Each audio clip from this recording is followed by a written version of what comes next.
What's up, everybody? Welcome to Conversations with Patrick. I have a very, uh, what I think is going to be cool guest with me today, Laura Moulton. Did I get the last name right? Yes. Okay, cool. Laura has got a book out that it seems very interesting, and I am very interested to get. I'm going to be honest with you. So, Laura, well, tell everyone a little bit about what your background is before we dive into the book. Well, what is it that you do? I know you're with in Colorado and deal with therapy type stuff. So, go ahead and give us what your background is. Yeah. I have my master's degree from Denver Seminary, and I started my practice in 2017. And I'd specialized in trauma, and I was seeing about 35 to 40 clients ish a week, give or take. And I believe I have some sort of accomplishment pathology, and I got quite a few letters after my name. And so I have like seven sets right Hmm. now. I'm not entirely sure if I'll keep all of them for the time being, but one of the things that I was running into was in my seeing people one on one, I kept repeating myself over and over and over again. And I was like, I have got to do something about this. Because like I thought I was gonna go insane, like yellow wallpaper, like level insane. So, when you repeat yourself that many times Hmm. over that long, you're kind of like, oh my gosh. So it's actually what got me to write the book. And did like a joke with like almost all my clients at the time. Like, I'm gonna write this, I'm gonna hand this out to everyone else, and then they can only see me at. And so put the book together because it was a major root cause that was causing a lot of roadblocks for people. And I think a lot of people didn't realize like this was a thing maybe, and they were like, oh yeah, that is what's going, and I was like, yes, it is what's going on. So I created this and did a method and book together. I didn't exactly expect it. I'm very grateful it did what I hoped that it would do. The reviews are such a blessing. I'm very grateful that people feel the way that they do about the book. But it did cause me to shift into coaching and not continue with the therapy, which also made sense because I recently had twins, and I need to refocus my work adjustments anyway. And Hmm. so not in the therapy sphere anymore. And I moved into coaching about this topic and helping more people with it.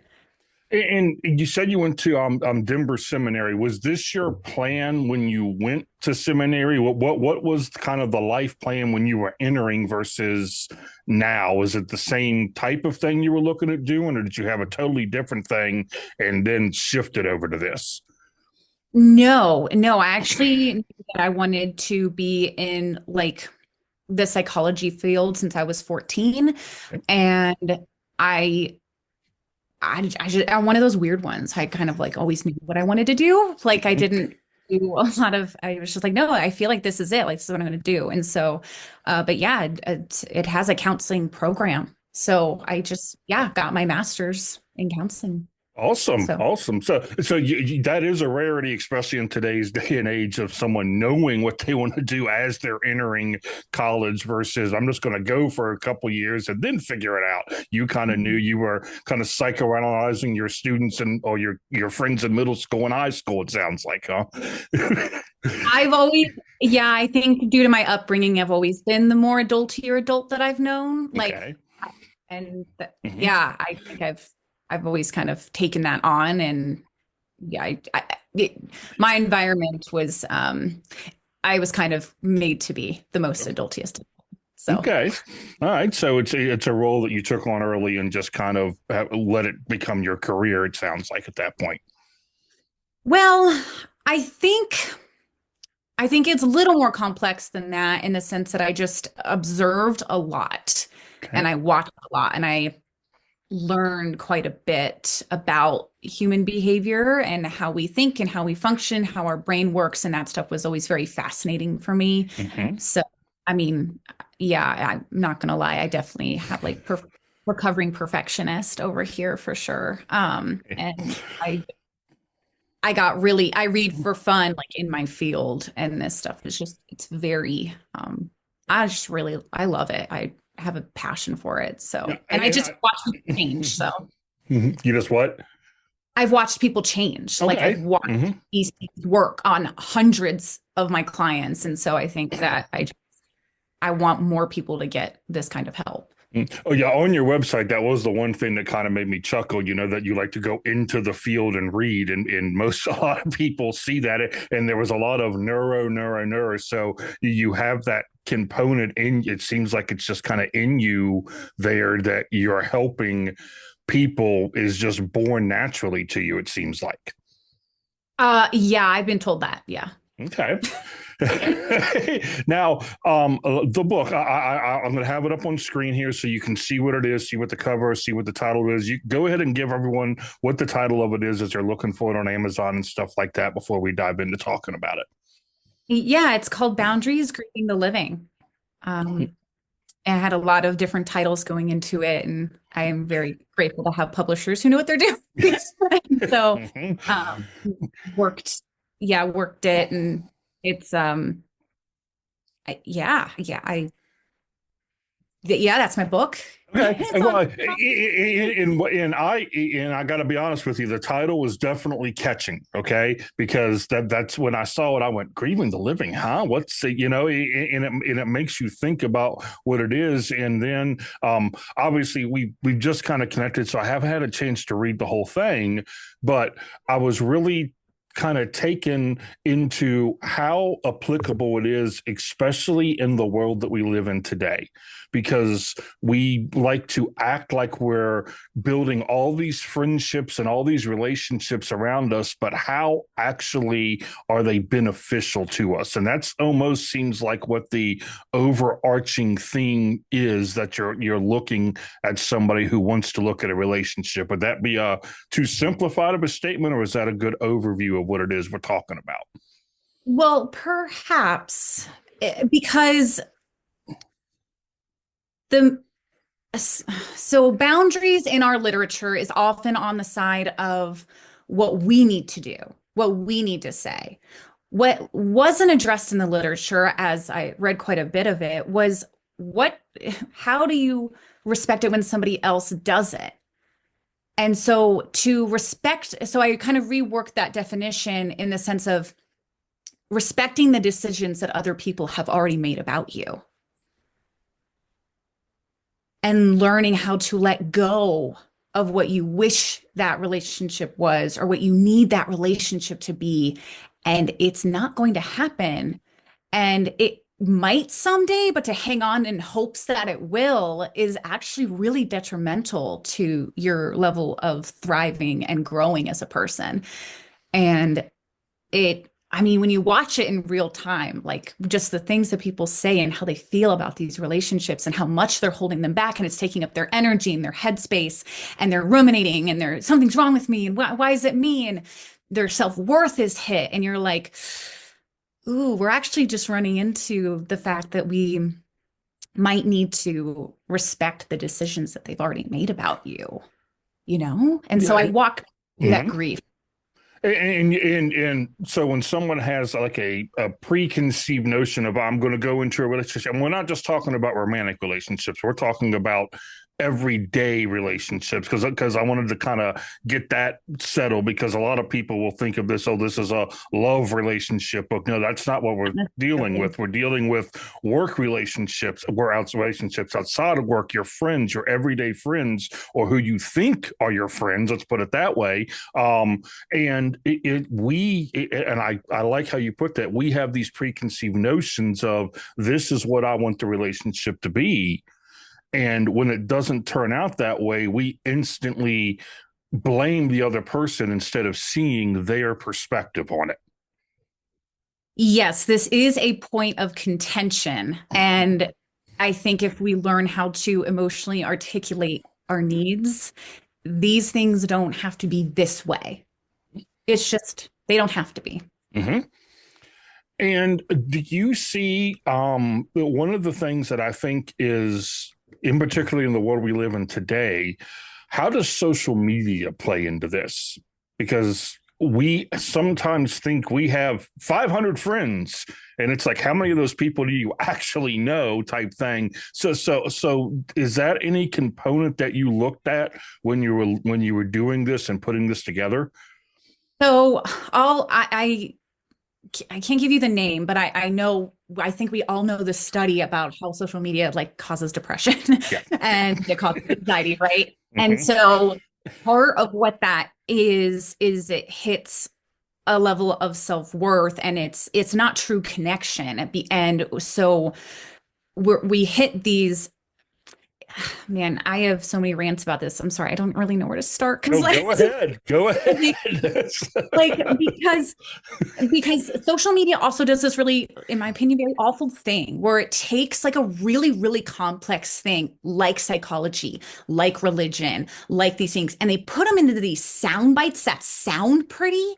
And then when you hear people spewing the same phrases from social, and I can't tell you how many people have had to undo from like these social media phrases, because what I don't think people realize is that when they're getting these like sound good or feel good phrases and you're putting it to such a mass audience, that is detrimental to this person and could maybe sort of be nice for this person.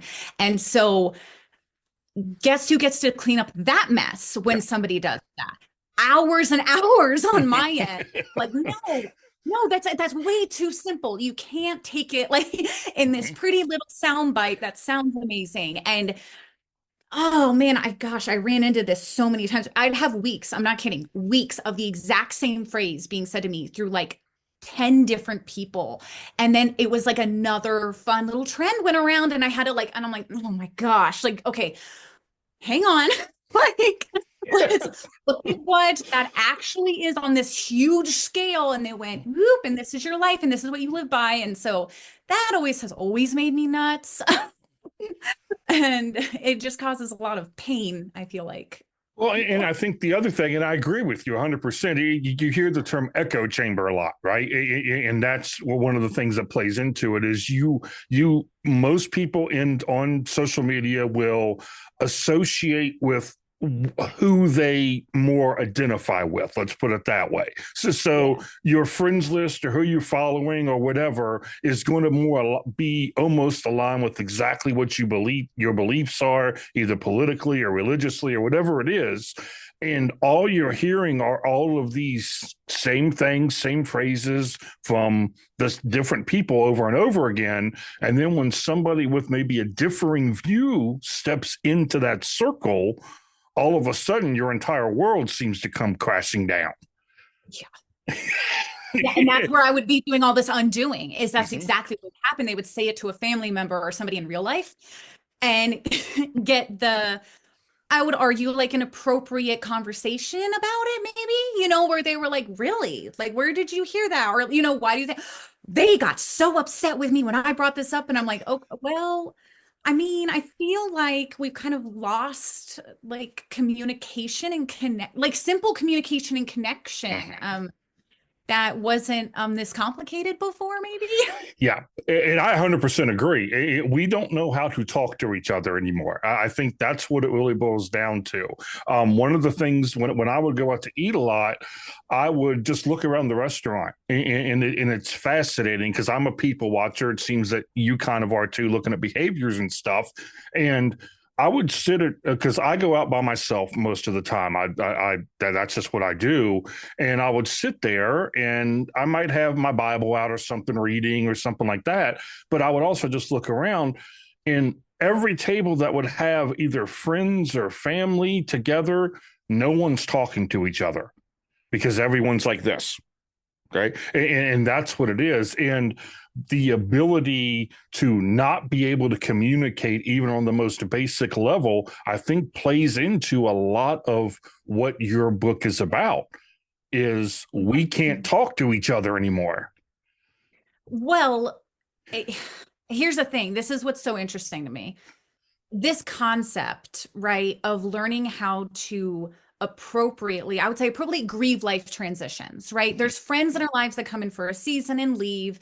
And, there's long-term relationships that we need to have that won't show up for us, right? Like the I guess in my mind, this is living. And what I was running into was people not knowing how to healthily grieve natural life transitions and natural life relationship shifts. Or they didn't even know where to begin because most of my people were trauma. So I went on the really, heavy side of this, where like a parent won't love them anymore, or like their dad just won't show up. Or, they work so hard to get all this love, attention, affection. I'll do anything, they go into full, like, whatever you need, and just not respecting like their no. And that like devastation was what people were avoiding at all costs. Whether it was as mild as like this friendship has kind of gone through its course versus I need them to, like my parent to love me. And so it's anywhere from, that mild of, okay, I need to respect this level of a boundary, i.e., I can't talk about politics with this friend, all the way to, can I even have this person in my life? And so these grief pieces is what, man, like nobody was wanting to deal with. And I was like, we got to help you grieve. Like, we got to help you say goodbye. We have to walk you through this so it doesn't keep haunting you and hurting all your other relationships. And so, yeah, that's. Well, I don't want you to give too much of the book away because I do want people to go buy it because it is a great read. Like I said, I'm only a little bit into it, but I'm enjoying it so far. And my question is, without giving too much away, so people will get into it. Is there a difference between, and you brought it up there in what you just said, and it was on my list of what I wanted to talk to you about too. Is there a difference between a non-family friendship and a family member of having to do this with? Is there a different way we should handle family versus someone who is just in our lives? So that depends on you. Okay. Trust me, I'm not giving away my book. Oh, okay. Okay. I'm I there's just don't quite a want you bit. to give too much away so people actually go read it and No. not hear No, everything. I'm Is what actually I meant I'm by giving you that. the no, you're good. I'm giving you the very surface, like Yeah. just like not dealing with. Right. But Yeah. I kind of walk people through the how. I walk people through Mm-hmm. seeing it on in another lens, and just I have really heavy accountability in that book too. Yeah. So Mm-hmm. there's a so it depends on how close you are, right? Like there's some people in positions where their friends are their family, right? That's going to feel just as devastating as if it were a brother or sister. So I would argue it depends on your level of closeness to you, because I mean I don't know about any of your friends. I have plenty of friends who have their friends way closer than their own like parents are to them. Mm-hmm. You know more about, and so like losing that friendship is a very different type of devastating versus putting up boundaries with a parent. So that varies for sure. Okay. I mean, like I'll give you an example, and I'll get personal here for a minute. I have a brother. We talk maybe once or twice a year, even though we live 10 minutes from each other. It's just our lives took different paths. We have different interests and things like that. And then last year, my dad and I had gotten very close, and then something happened that caused a separation there that he and I maybe have talked like 4 times since last June. And it's one of those situations where it's very difficult from my end to go, but I didn't really do anything wrong. You know what I mean? And I'm saying that, but I, your book is helping me see that I shouldn't be doing that. I should be able to see it from his perspective as to what happened. And that's just why I asked the question, because family is very different for everybody. And like you said, there are people whose friends are their family. They're a tight knit group, and that is their family. It's just something that I'm actually dealing with right now, and that's kind of why I was wondering that. Yeah, it's a great question. And I mean, of course, without knowing the details of what happened, Sure. it's more of like, this is the decision he's made about me right now. Mm-hmm. And like he's willing to open that door and like we do like relationship reconciliation. I just have to respect that this is what he's decided about me, Mhm. because I think some of the most painful things that we have to face in life is what is not in our control. And well, you said it great there. You really do, because that's very difficult for all of us to do, because it's like we want to do this, right? And we can't control certain things. Um, when we're talking about dead relationships, what exactly is it that we mean, so people can kind of understand what it is that you're speaking of when you use that term? So, in the most simplest of form, equate this a lot to like a breakup, Okay. right? I don't choose you. I don't love you. I'm not willing to be in your life anymore. Mhm. I mean, that's how most people understand this, right? Okay. It's just we're done and we don't have a relationship in any capacity, not like friend or anything, right? Like it's just I'm out of your life and I no longer want you in my circle and want you near me. Mhm. So that's the simplest way. And it's Okay. just that in other relationships, friends, Mhm. coworkers, parents, siblings, like that doesn't stop at boyfriend and girlfriend. It definitely, I mean, what else is divorce? Yeah, I mean, I mean, Exactly. Yeah. like Mhm. into all of it is, yeah, it's in all facets of relationships. And so it's just, I just don't think nobody talks to us about how to deal with it. Mhm.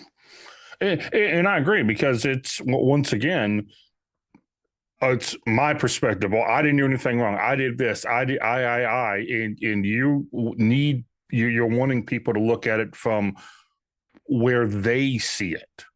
Is that a good way to phrase it?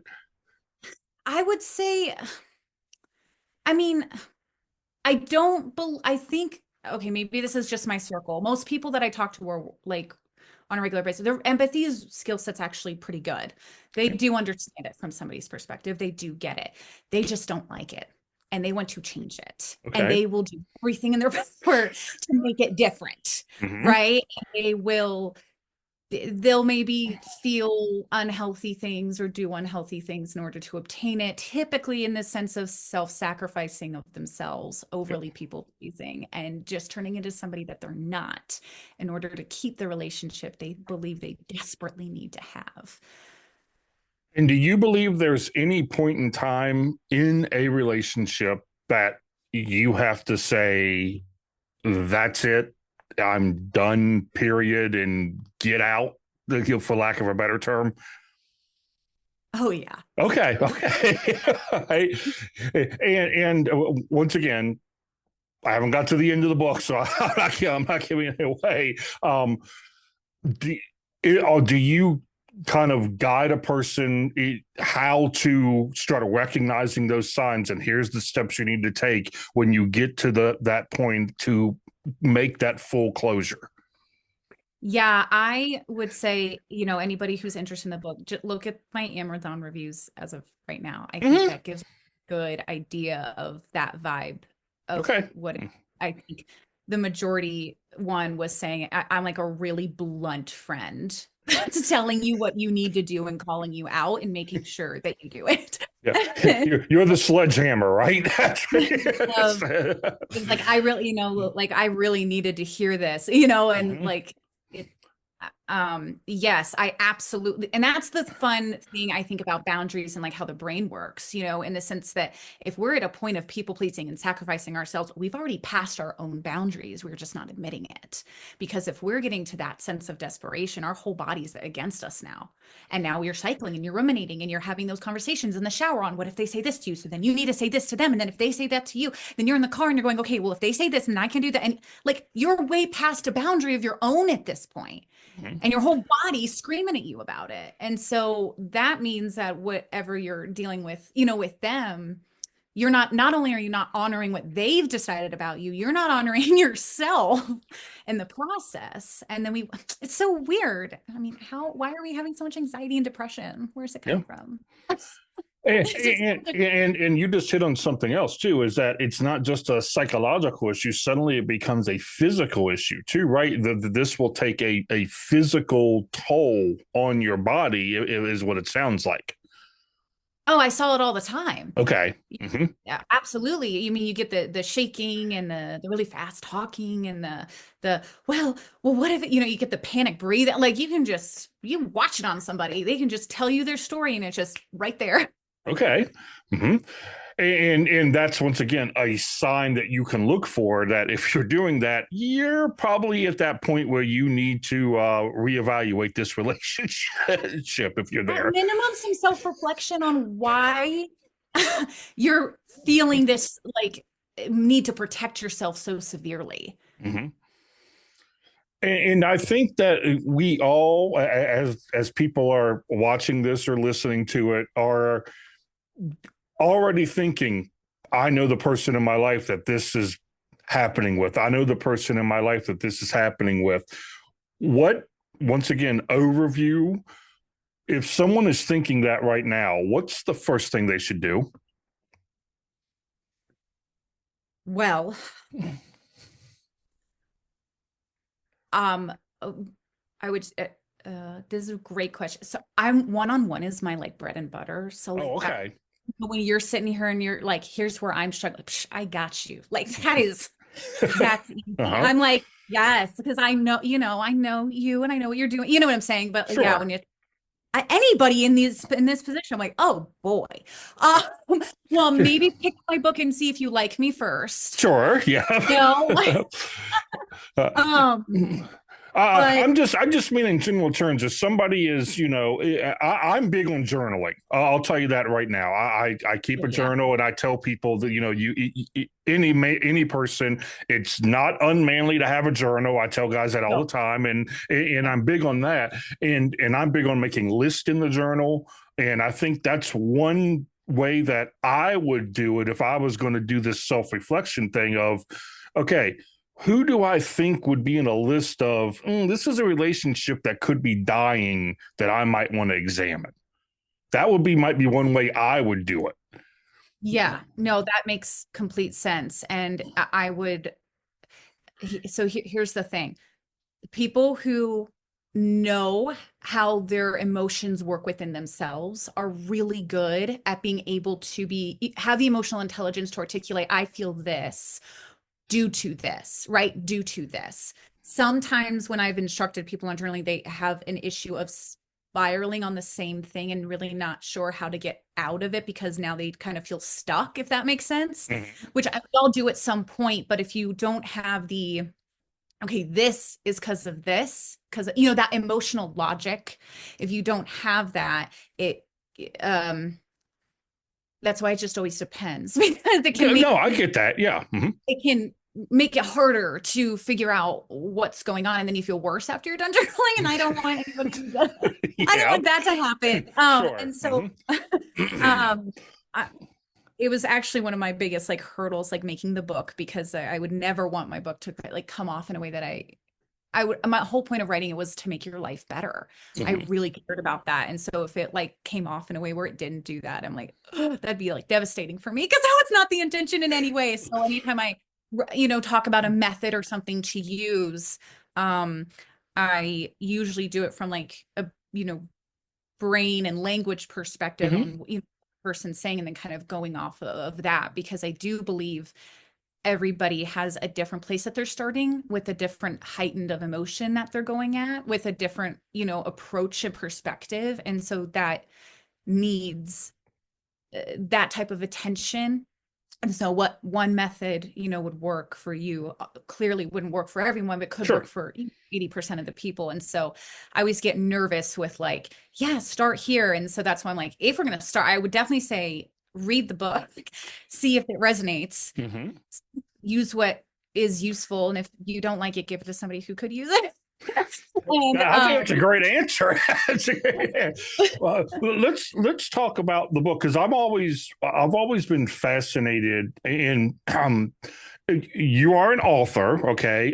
So and how did it come about? I know you said you saw a need for this because you didn't find any literature that had this topic in it. How did the process of writing it go for you? I mean, did you just start making notes and outline, or how did that whole process go? so Man, so going back to like I was repeating myself. I just wrote what I was saying all day, every day. I just Okay. wrote it down Hmm. and I didn't recognize that I had like a method, like, oh, this is like a thing. Like Hmm. that I'm like, walking people through. And I actually wrote it all up and I took a survey on like non-readers. Like if you're not a reader, how much will you read to complete a book? And everyone who took my fun little survey said anywhere between 95 and 120 pages. So my book's 105. Hmm. Uh, so in hopes that if you're not a reader, you will likely complete it. Because it I don't know. I tried really hard not to fluff it up. Hmm. Uh, and so it it was of I did. I just wrote what I was saying over and over and over again. And then I guess because I'm a business owner, I guess I just found an editor that would tolerate me. And then yeah, kind of go from there. And then yeah, How long did the process take? How long did it take from when you first got the idea to, okay, I have one in my hand now? But I got the idea 3 years before I started writing it. okay. And so I actually had started it, but I was also working so much that like I had a really difficult time. So only on my like exceptionally frustrated days I would pull it out and start writing. I'm like, I'm not repeating this again. Okay. And so like I did that and then I think after the twins and stuff and just not sleeping with that because you just don't I might as well use this time to Hmm. finish it. And so Okay. it finally got done. Yeah. Okay. And once again, I want to encourage everyone. The link is going to be below when you can pick it up. The direct Amazon link will be below. Is that the easiest way to get it?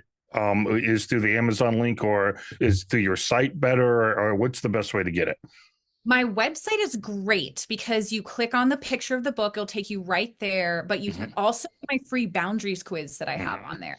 And it helps you get a good idea of like your energy levels and like how much energy you're using in like relationships and kind of looks at that kind of shows you, Hmm. where you're and if you're um somebody who could really use, the book. It's a Yeah. great way to do that. So my site's it's all like right there. So that's really nice. You can absolutely just Amazon it as well, just Boundaries Grieving the Living. Hmm. But yeah, I would say my website, you can kind of get it all right there. Okay, and I'll put the link to the site down below as well, because I've been on it several times, and I didn't do the quiz. I started it, and then I ended up doing something else, and came back and didn't do it yet. But I am going to do it because I do want to see kind of where I sit, in that with the quiz because it looked interesting. And the thing I found interesting on your website too is you do a lot of training. Am I correct in that when I was going through the website? Are you a trainer as well? No, I just have a lot from all of my Okay. like letters. So like you might see like my approved clinical supervisor. So like Yeah. training like therapists to get their hours, things like that. And Okay. um, I run a grief group out of my church, grief share. And so I mean, if you count Nice. that as training, Okay. like yeah, I guess I do a lot of teaching in other ways. And that's great because I think we all need to be, as churchgoers, we all should be teaching in some way, and that's awesome. The grief group is awesome. It's a much needed thing because I think not only from living relationships, which is what your book is about, but when people pass away, we also don't know how to handle that grief many times as well. And I think some of the principles you talk about in your book can also be applied to that in a little bit of ways because I know like when my mom passed 10 years ago, it was very difficult because I should have done this. And you play the I should have game when it comes to things like that. Yes, and I think one of the things you're going to, I'll give like this part away in my book, if you will. There's my conclusion, like not conclusion, my like main, there's a difference between grieving can't and grieving won't. Okay. Look forward to getting to that because that's different. In the sense of when people pass, it's a can't Mm-hmm. versus a breakup. It's a won't. Okay. Right? Yes. So Yes. they're Mm-hmm. just they're different. The pain sits different. And now that I'm thinking, as you're saying that, I'm just thinking, and you are 100% right. And when you even think about a little bit of relationships that have been fractured, you're correct. It's completely a different feeling than someone who you never can go mend that relationship with again. You're right. Mm-hmm. And it's just a different kind of pain. Mm-hmm. 100%, 100%. Well, I had a post from one of my friends on Facebook that I was going to throw at you, but he never gave me permission back. I'm checking my watch to see if he did, and he still didn't. He didn't give me permission back to use it, so I'm going to have to skip it because it felt right into what we're talking about here, about somebody who had unfriended him over something and then started calling him names and everything like that. And I think when we see those things like we were talking about on social media, where we think, man, I was really close to that person, or you have the thing of, I haven't heard from so and so in a while, when you go to their page and all of a sudden it says add friend because they've unfriended you, and you're like, what happened? That's a different kind of grieving. Would you agree? Okay. All right. I just wanted to make sure we were on the same page there. Mm-hmm. Okay. I'm looking through my notes here once again. I want to make sure I cover everything I wanted to talk with you about. We covered family. I think it is very interesting that I grieve for the loss of the relationship I had with my dad different than I've grieved with some of the relationships I've had with my friends. Of Um, course. and it's I just can't wait to get through the whole book. I'm going to put it that way, to see what you have to say about those things. I have one more thing, but did you have anything you want to add before I dive into something a little fun that I like to do at the end of these interviews? Um, I, no, I mean, besides like, anyone who's interested in taking the quiz, I mean, I'm in the middle of creating a boundaries course through my coaching. And so Cool. I'm going to be able to offer, I have like 9 modules. I'm looking at it being about 12 weeks. And I want to be able to hold like your hand through these things so you don't have to do it alone. And I think that is one of the issues I kept running into with my work, was people were having to feel like they were, reinventing this wheel, and you don't have to. Like I'm creating a whole thing, and I have all of like the sections. I have like more relationships in my course than I do in the book, and it has like very similar quizzes than the one that you can take online, of just making sure that you understand where your disconnect is and what your understanding of their disconnect is, and taking like quizzes and assessments. I very much enjoy those, making those are very fun for me. Absolutely clears up quite a bit, I think, for when to dive into things. And so Mhm. I'm making videos and then like assignments and stuff attached to it, and then meeting. I'm looking at trying to meet with people like twice a week for 12 weeks and help them through it. So that is something that's coming, and I'm ready for beta testers for anybody who wants to try my first go around with it. So And how would someone contact you for that? Just through the website, through the contact form of the website? Okay. Yeah, because that I'm sounds great. I'm a weirdly attentive human. I joke that I'm not like the best millennial, in the sense that like technology stresses me out, and I do prefer phone calls over texting. And Okay. anyway, I so but yeah, emailing me, the website, and if you even find me on any of the social medias and you DM me and you don't go into spam, I'm usually pretty good about getting back to people right away. Cool. Because that does sound like a great tool for someone who might be struggling with this idea of getting rid of those relationships that have died out of their life.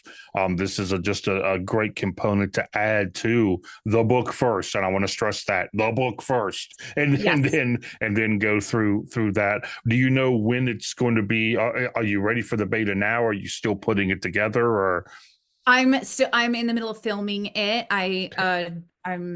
Gosh, I just finished.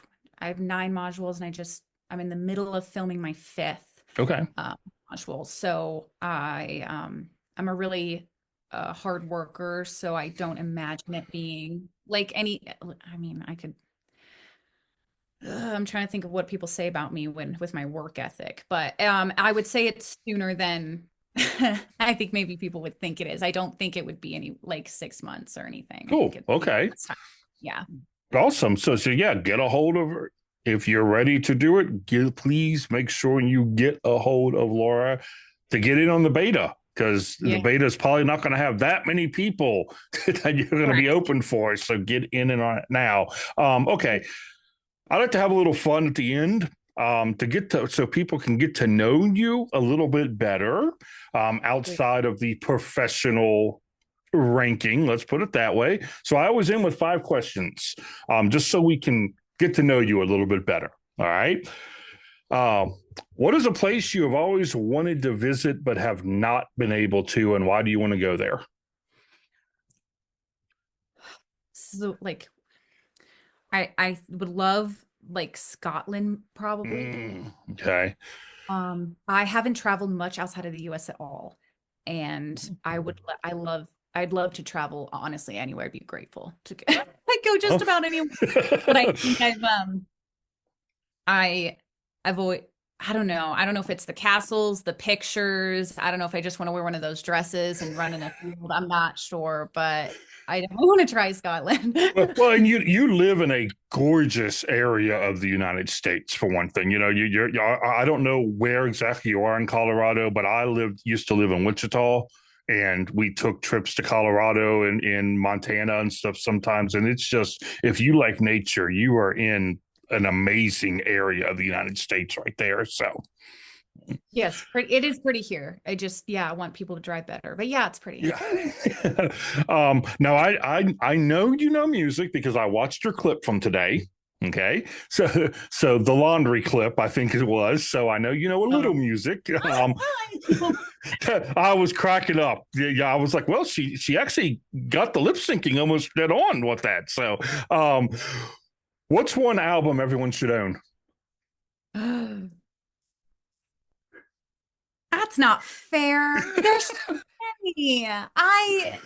Oh, and it's so mood related. I can't do that. But I Uh, will say I do lean country. okay. I do love country music. I lean that way. But I mean, I can't pick one. I can't do that. How do you got to go, it's all about how you feel, like when you're I agree feeling. with you. Music is completely mood related. I will Yes, listen to rock on this side one day, country on this side, Broadway on this side, depending on the yes. mood I'm in. So, It's just, yeah. That's my vote. It just pick your mood and pick just your mood. give it. Okay. Yes. Well, okay. Since you said you lean country, Yeah. I'll tweak it a little bit. What is one of your favorite country albums? Oh, I do love Carrie Underwood. Hmm. Uh, uh, but I'm really liking Bailey Zimmerman's stuff right now. But who doesn't love Morgan Wallen? Mm-hmm. All his stuff. Oh, man. But Jelly Roll's got some good, meaningful ones in there. Mm-hmm. Hmm. I mean, yeah. I mean, I can just roll through my playlist. It's rather long on me, but yeah, it's not hard to jam out to that for me. I don't know. Those ones are, Okay. All right. yeah. That's okay. It always goes like this. Don't worry. I actually, when I interviewed a musician last week, he freaked out when he tried to answer that question. So no. um, what's the best movie or TV show you've watched in the last year? I really liked Young Sheldon. Okay. All right. It And was so sweet. did you watch Big Bang too? So you understood the concept? Like, okay. Yeah. Okay. The Um, like nerdy thing though is just like it's so me. And like when they talk about I like actually look like get into it. And anyway, that mhm. I'm not doing it for the entertainment. That educational side of things is like really fun for me. So I love that. And then I recently finished watching Sweet Magnolias that just came out. Okay. Mm-hmm. I'm all Yeah. girl. I'm all girl when it comes to that stuff. So It's okay. It's okay. If you could ask anyone from history, living or dead, one question, who would it be and what would the question be? oh no. Oh no. I I would argue that I have one of the most curious minds like that I know of. I have a million questions for like quite a few people. Mhm. And I think the problem with that question is when will the other person tell me to shut up? Because I want to know all the things and how it relates to all these things and like why it matters in these ways. Philosophical and theological conversations and like intellectual things will get me. I could talk for 40 hours straight on this stuff. So like Mhm. I don't know that I can pick one, Okay. but Well, I since you did go to seminary, I'm going to narrow this down a little bit then, because I used to do this on my. I have another channel called A Guy in His Bible, where I do daily Bible studies and things like that. And I used to do interviews with other Christians on there. And how I would ask this question on that channel is, if you could talk to one person in the Bible and ask them one question, who would it be? I don't have one. I have a Okay. few. I know because okay, especially going to like the like Old Testament, like there's a few particular like I was like, okay, um sorry, I had 8 names come to mind and it just like flooded me. I'm sorry. That's what I was like, hang on. So Okay. like there's because Sarah and because Abraham's why like and then the Mr. I like need to talk to them. I have quite a few Hagar. questions. Hmm. And I have to, yes. And then there was one I was just reading recently. I was in where was I? I think I was in Isaiah and there was like a woman in there and I was like, she need to talk to her. And it was um, I do really like Paul's character a lot. So I think I have a lot to ask as it comes from like his level of corruption and how intense Yeah. his abuse was and that shift um to becoming what he killed. And Yeah, I because from your perspective and what you do, um, Paul would be a fascinating case study to see the mental shift that he had from yeah. doing having the mental capacity of being as brutal as he was over to being as not brutal as he was is a really weird shift. Yeah, but what I love about Paul and Elijah is that they're so authentic. Mhm. Like, you know, I know that the language got translated out with Constantinople, but like I mean, they cussed. Like they were like, "Where's your God? Like, Yeah. what's he Mhm. doing?" You know, like, and that that level of authenticity is just something I jive with so well when somebody's like, you know, very direct, calling it out. This is what it is. And Mhm. so a lot of the prophets, uh, um, maybe except Jeremiah. He was a little uh, he was needed him to be a little more direct than he was. Anyway, my Yeah. point prophets, I think I would love to chat with them because their level of knowledge and the way that they express things and their true they were so raw with here is what it is who I am and I don't care who I offend and I don't care if you're mad at me and I don't care like you get this together and you get it together now and I love that approach and I just get along with anybody who's like that Well, and and in your field in your in your occupation, I can see where that you would be drawn to that because a lot of it is, can't you just understand you just need to do this? And that's what many of those people from the Bible you're talking about are doing, right? Just yeah, but I'm do really this. curious 100%, but I'm really curious because in order to get behavioral change, you have to get beliefs on board. But to get beliefs on board, you have to show the logic of the belief.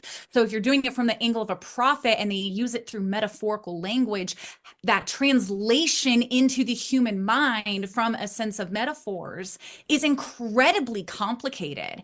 And so to kind of get people's emotions behind their beliefs to, because the behavior is what shows up last. And so if you like know you're hearing something from God and you're telling people and your messages are metaphorical, like the level of translations like through the brain to get to a point where it is absorbable by the party that needs to hear it is quite complex. And I would be so fascinated to get more of that information on how that looks, because I mean Jesus spoke in those metaphors and the prophets spoke in those metaphors, you know what I'm saying? But like to get that message to people who don't use that language, you don't talk like that today, like we Right. don't, what is, you know, and you have to get interpreters and stuff because you're like, what is my dream, why did he cheat on me, you know? And it's like Well, I think you just found your next book topic right there.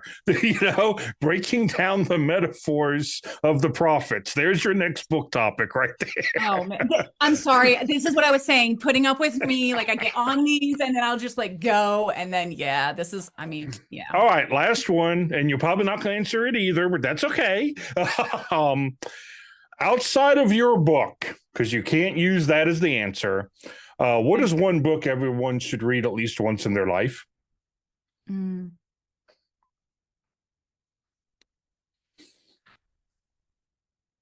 It's, I mean, it's biased again, Okay.